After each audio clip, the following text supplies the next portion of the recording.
Welcome back and thanks for staying with us. Now, officials in India say at least 5 people have been killed and 90 injured following clashes in the capital Delhi amid protests against a new citizenship law.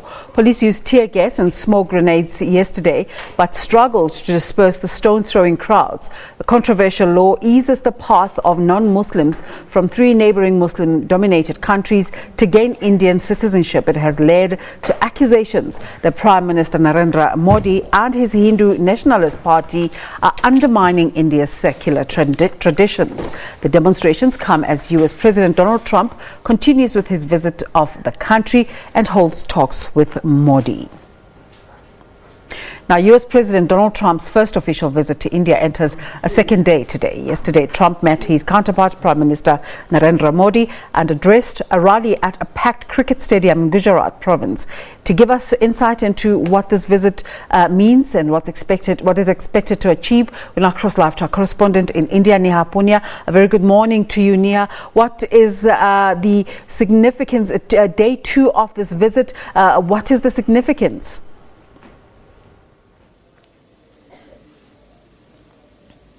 Good morning. It's the final day of President Trump's visit here in India. In fact, the business end of that visit has already concluded because the 2 leaders have finished their delegation level talks and all eyes are now on the announcements that will happen in a short while from now and the agreements that the 2 leaders may have signed. We saw another ceremonial reception for President Trump in the morning local time at the President's estate here, where there was a guard of honor accorded to him, following which he visited Mahatma Gandhi's memorial here in Delhi and then met Prime Minister Modi for the delegation level talks. Expectations are very, very high. We saw a lot of camaraderie, a lot of bonhomie between the 2 leaders in Ahmedabad on Monday, which really sets expectations high. That sort of feeling between the 2 leaders where they constantly heaped praise on each other, referred to each other as their friends, spoke about how India and US are loyal allies and have a great equation will carry through in today's bilateral meeting as well. Of course, the big sticking point is trade, and it's unlikely that that issue will be resolved. We heard very different comments from Donald Trump before he reached India from the ones we heard on Monday. Before coming here, he said India treats America very unfairly, the tariffs are too high. But on Monday, while speaking at that rally, he said that Mr. Modi is a tough negotiator and that there will be a trade deal eventually. So we'll have to wait and watch what comes out of that joint press statement. It's interesting what you're saying, because going into the visit, there was that sentiment that America was having tensions with India in terms of trade. But what also came out of that address yesterday was a sense that the president was hitting out against China, where he several times in his speech mentioned how India was the biggest democracy in the world and that it didn't coerce its people into submission. Did you also get that sense? Absolutely. It was very evident in that line that Donald Trump used while addressing that massive gathering, where he said that there are certain democracies that follow rules that allow their citizens enough freedoms and don't try and suppress them. And many China watchers here in India have observed that that was perhaps a dig at Beijing. We now know that China and the US have enjoyed a complicated relationship, needless to say, over the last few years, especially because of that trade deal and the trade spat that's gone on for very long. And it's also important to remember the context with which Donald Trump said that, because as far as India is concerned, it's central to America's Indo-Pacific strategy. For years, Washington DC has invested in New Delhi as a balancing power, many say, to try and curb China's rise in the region. What complicates that equation, of course, is the fact that over the last few years, India itself has had an uneasy relationship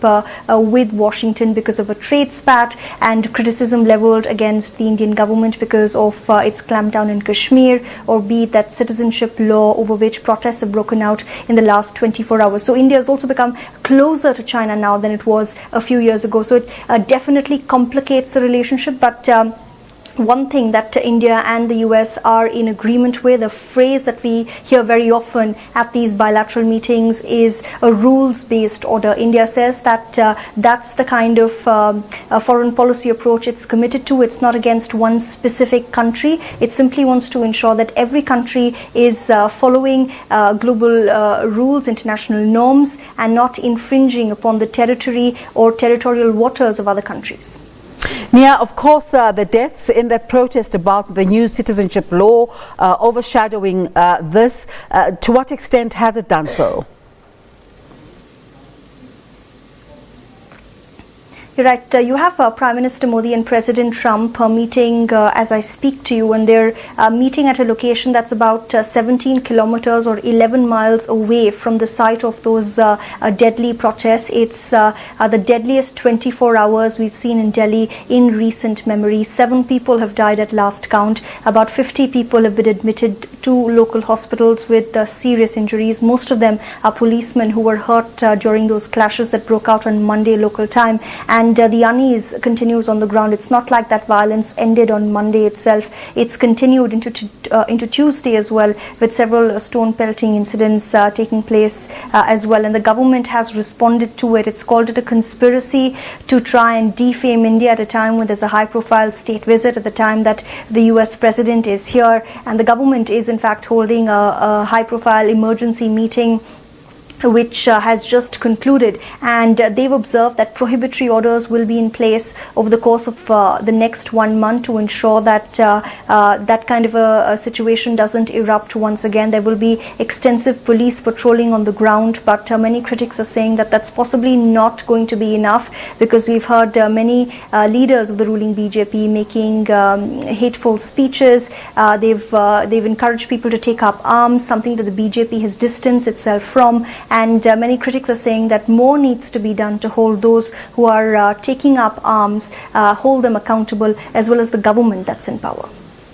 Of course, you've just alluded to the meeting that's currently underway, but finally, please just break down the program for us today. So you'll have President Trump and Prime Minister Modi addressing the media in a short while from now. That'll be the highlight of today. But we've just heard a short while back that President Trump, in his true characteristic style, has said that he's going to hold an unscheduled press conference at 5 p.m. local time here in New Delhi. We are given to understand this was something that he was only going to do with the White House press that was accompanying him, but he's now extended that invitation to Indian journalists as well. So that's certainly going to be something to watch out for. Following that, there's a private event at the US Embassy that he's going to attend. And in the evening, he is going to be part of a ceremonial dinner hosted in his honor by India's president before he flies off to Washington. Thank you so much for setting the scene there for us, Neeha Poonia, our correspondent in India.